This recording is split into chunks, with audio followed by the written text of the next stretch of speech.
नमस्कार मेरे प्यारे साथियों, आप सभी को एक बार फिर से स्वागत करता हूं हमारे YouTube चैनल शिबू जी के जीएस पर। आज हम बात करेंगे भगवान विष्णु के एक बेहद रोचक और महत्वपूर्ण अवतार के बारे में, जिसका नाम है वराह अवतार।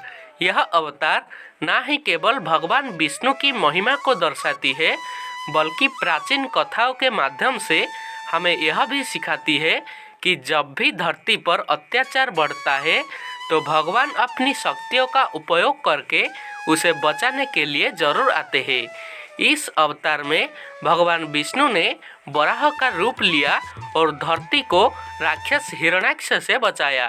तो चलिए दोस्तों, जानते हैं इस अद्भुत अवतार की पूरी कहानी को और भगवान विष्णु के इस रूप का क्या महत्व है।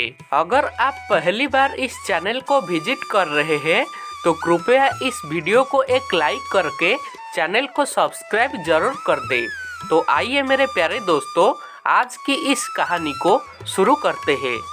हिंदू धर्म ग्रंथों के अनुसार भगवान विष्णु के 10 अवतारों में से तीसरा अवतार है वराह अवतार, जो कि भाद्रपद में शुक्ल पक्ष की तृतीया को इस धरती पर अवतरित हुए थे। वराह अवतार की कथा शुरू होती है हिरण्याक्ष और हिरण्यकशिपु से।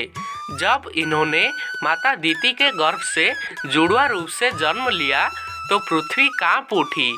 हिरण्याक्ष और हिरण्यकशिपु दोनों पैदा होते ही बहुत बड़े बड़े हो गए थे और अपने अत्याचारों से धरती को कँपाने लगे थे। यद्यपि हिरण्याक्ष और हिरण्यकशिपु दोनों ही बहुत बलवान थे, किंतु फिर भी उन्हें संतोष नहीं था। वे संसार में अजयता और अमरता प्राप्त करना चाहते थे। हिरण्याक्ष और हिरण्यकशिपु दोनों ने ब्रह्मा जी को प्रसन्न करने के लिए बहुत बड़ा तप किया। उनके तप से भगवान ब्रह्मा जी प्रसन्न हुए और ब्रह्मा जी से अजयता और अमरता का वरदान पाकर हिरण्याक्ष उदंड और स्वेच्छाचारी बन गया। वह तीनों लोकों में अपने को सर्वश्रेष्ठ मानता था। हिरण्याक्ष ने गर्वित होकर तीनों लोकों को जीतने का विचार किया। वह हाथ में गदा लेकर इंद्रलोक में जा पहुंचा। देवताओं को जब उसके पहुंचने की खबर मिली तो वे भयभीत होकर इंद्रलोक से भाग गए। देखते ही देखते समस्त इंद्रलोक पर हिरण्याक्ष का अधिकार स्थापित हो गया। जब इंद्रलोक में युद्ध करने के लिए कोई नहीं मिला तो हिरण्याक्ष वरुण की राजधानी विभावरी नगरी में जा पहुंची। वरुण देव ने बड़े शांत भाव से कहा, तुम महान योद्धा हो और शूरवीर हो। तुमसे युद्ध करने के लिए मेरे पास शौर्य और सामर्थ्य नहीं है। तीनों लोकों में भगवान विष्णु को छोड़कर कोई ऐसा नहीं है जो तुमसे युद्ध कर सके, अतः उन्हीं के पास जाओ, वह ही तुम्हारे युद्ध के पिपासा को शांत करेंगे। वरुण देव का कथन सुनकर हिरण्याक्ष भगवान विष्णु की खोज में समुद्र के नीचे रसातल में जा पहुंची। रसातल में पहुंचकर उसने एक विस्मयजनक दृश्य देखा। उसने देखा एक वराह अपने दांतों के ऊपर धरती को उठाए हुए चला जा रहा है। हिरण्याक्ष वराह को लक्ष्य करके बोल उठा, तुम अवश्य ही भगवान विष्णु हो। धरती को रसातल से कहाँ लिए जा रहे हो? यह धरती तो दैत्यों की उपभोग की वस्तु है, इसे रख दो। तुम अनेक बार देवताओं के कल्याण के लिए दैत्यों को छल चुके हो, आज तुम मुझे छल नहीं सकोगे।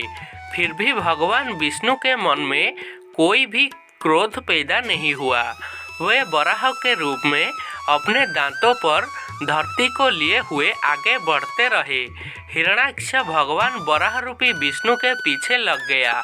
उन्होंने रसातल से बाहर निकालकर धरती को समुद्र के ऊपर स्थापित कर दिया। हिरण्याक्ष उनके पीछे लगा हुआ था और अपने वचन बाणों से उनके हृदय को भेद रहा था। भगवान विष्णु ने धरती को स्थापित करने के पश्चात हिरण्याक्ष की ओर ध्यान दिया।